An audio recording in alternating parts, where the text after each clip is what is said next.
Hello everyone, we are going to talk about chapter 13, To Kill a Mockingbird. And the first theme that we are discussing is communication between people. The question number one sounds like this. Scout and Aunt Alexandra communicate very poorly with each other. Is the fault more with one than the other, or are they equally at fault? So the major idea about communication is that many people are teaching us to concentrate on communication, and that actually is a fault, because every time you concentrate on communication, you miss on the person you're communicating with. So in order for you to be able to really honestly establish a good communication with a person, you need to concentrate on the person, not on communication, not on the way you are communicating with a person.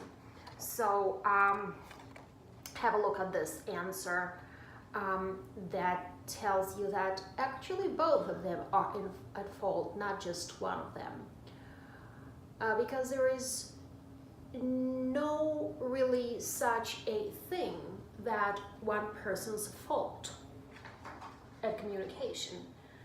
It's always a two-sided process. On the other hand, I do believe that a person who is more mature is at the same time more responsible. And that doesn't always depend on the age of the person, though hopefully at most of the cases it should. Question number two.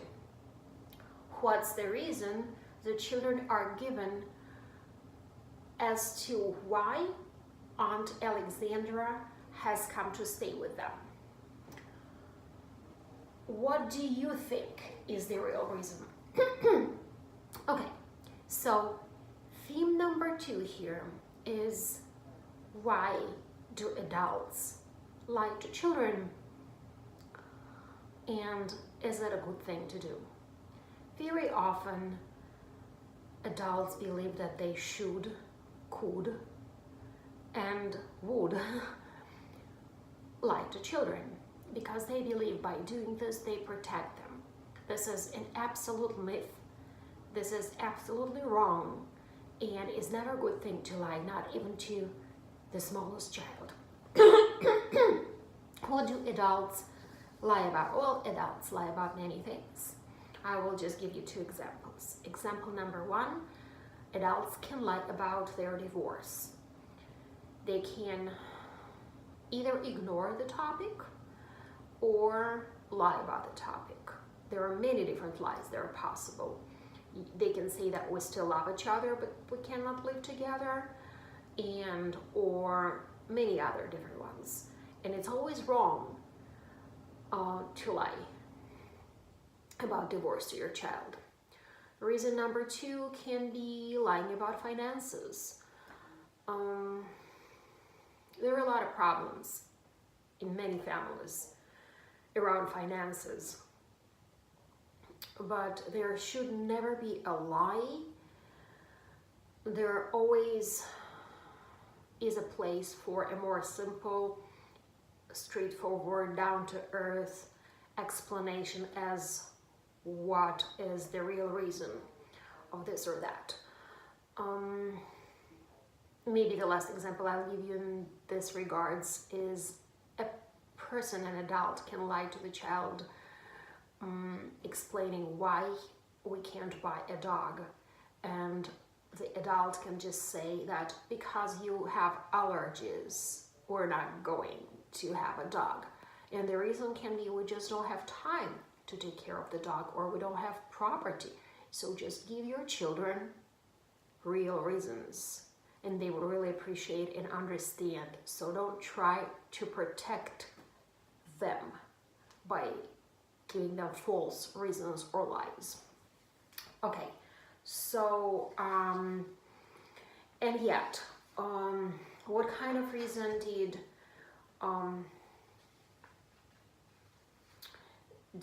Aunt Alexandra and Atticus give to the children? Well, you can have a look over here at my response. Of course, the reason over here was majorly that Auntie is supposed to teach her manners, to teach Scout to be a lady, and that might be partially true, yet the major reason is that Atticus is not able to spend enough time with his children because of the case that he has taken, and that he needs to leave to another city, and that's why Auntie is going to take care of them. So there is definitely a lot here. So theme number 3, let me read the question first and then we'll discuss the theme later. Atticus says to Scout, your aunt's doing me a favor, as well as you all. I can't stay here all day with you, and the summer is going to be a hot one. There is a double meaning to this line. Okay, this question is about figurative speech. Now, there is a lot to say about figurative speech. One of the major ideas I want you to understand and ponder upon and keep thinking about, that figurative speech is not just memorization of certain phrases that can have dual meaning and understanding them in such a way that you know this phrase and you understand that very often this particular phrase is used figuratively, symbolically, metaphorically. But understanding figurative speech is actually a mental process, is actually a very complex usage of language that is not an easy task to learn, to accomplish, and also it's a skill and it's a mental capacity that is very often misunderstood, in a sense that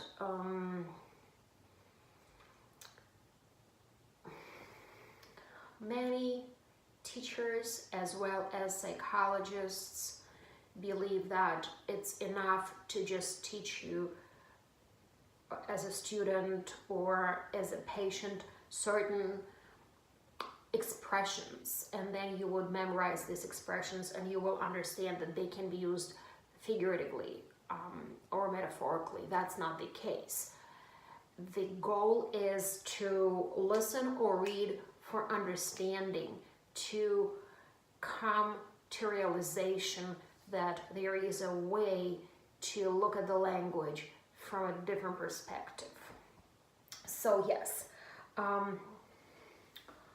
another thing here, I do not know if we didn't talk about the actual text.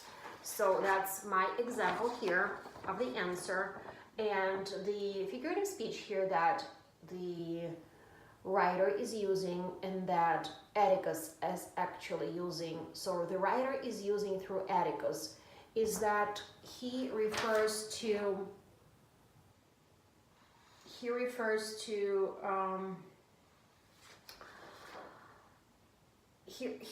the case, to his job, to what's going on, what is going to happen at the court this summer. And Scout as a child was not able to understand, or maybe even Atticus didn't want her to understand, and she thought he's just talking about the weather, that summer is going to be hot, the weather is going to be hot. No, I mean the atmosphere in the court is going to be hot, like it will be a lot of struggle. That's the major idea.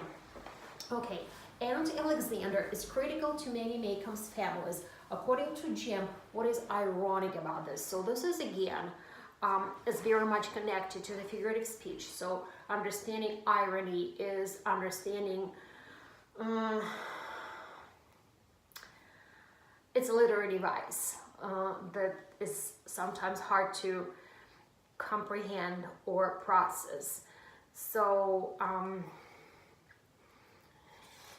the answer here is that the irony is that Finch's family is pretty much related to all the members of the city.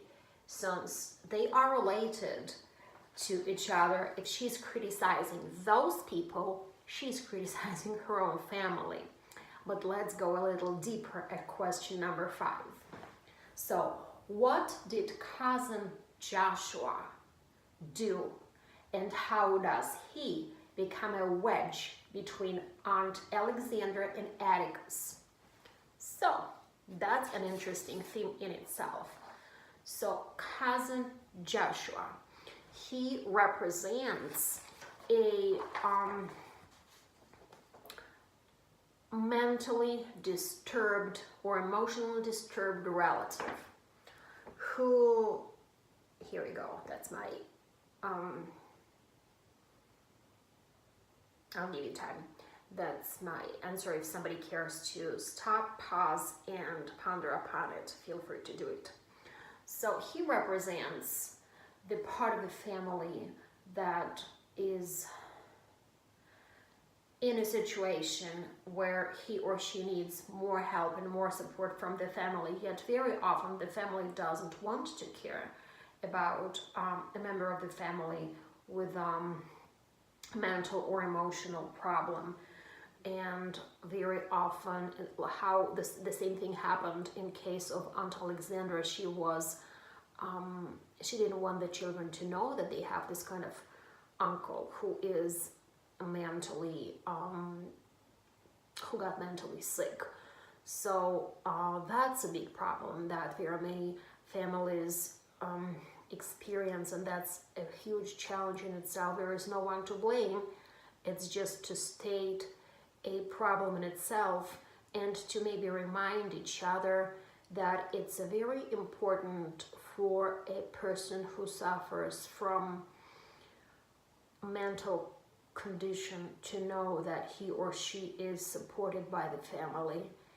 And of course, the recovery in any case goes on much faster if the person feels that support.